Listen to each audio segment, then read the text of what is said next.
Good day mga mi. Day off natin ngayon kaya magluluto tayo ng pananghalian. Meron pala akong nilutong mixed seafoods nung gabi mga mi.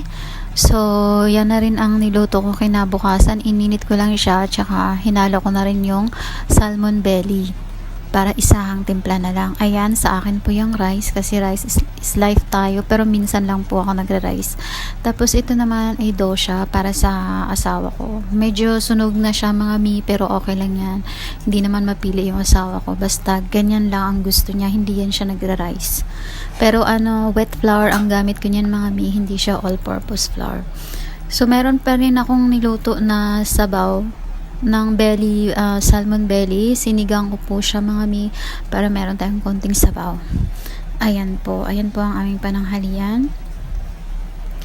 At ang sarap niyan mga mi kasi meron yung Cajun sauce. Yun kasi yung hinalo ko, yun yung naging seasoning nung gabi na yan. So ito mga mi, meron akong tanglad na tanim kaya ginamit ko siya nung gumawa ako ng salmon sinigang belly. Ayan. Kaya nga pala lumabong ng ganyan yung tanglad natin mga mi kasi lagi ko siyang dinidiligan ng pinaghugasan ng bigas. Kaya ayan. So kung sinong gusto ng tanglad, libre lang yan. Punta lang kayo sa bahay. Charot.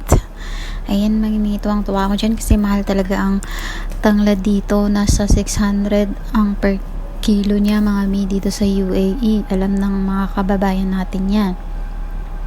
Kaya talagang pinagpursigihan kong mabuhay yung tanglad na dala ko ng galing Pinas mga mi. Ayan naman ay tuwang-tuwa ako sa resulta dahil nabuhay siya at saka lumabong siya ng ganyan. So mag-multitasking tayo mga mi habang nagluluto naglalaba din tayo mga mi. Tapos yung plantsahin ay mamaya na lang gabi. Hindi ko na rin nasama dito sa aking video kasi mamaya pa naman siya. Anyway mga mi, ang ikinaganda dito sa tinitirhan namin ngayon, yung sampahin ko ay nasa labas. Talagang ilang oras lang tuyong-tuyo siya at hindi siya maging amoy kulog. Lalo na ngayon na summer, minsan nag-humid at walang hangin, kaya yung iba inangangamoy. Pero sa amin mga mi, hindi kasi nasa labas yung sampayan namin. Ayan. Ang dami ko na nga din palang naipon ng mga bote mga mi. So, kailangan ko na siyang i-dispose. So, magbubook ako ng appointment for collection sa aking recap na apps. So, kukunin nila yan. Tsaka kinaganda dito sa tinirahan namin mga mi is meron kaming sariling gate na kami lang talaga yung pumapasok at lumalabas dito.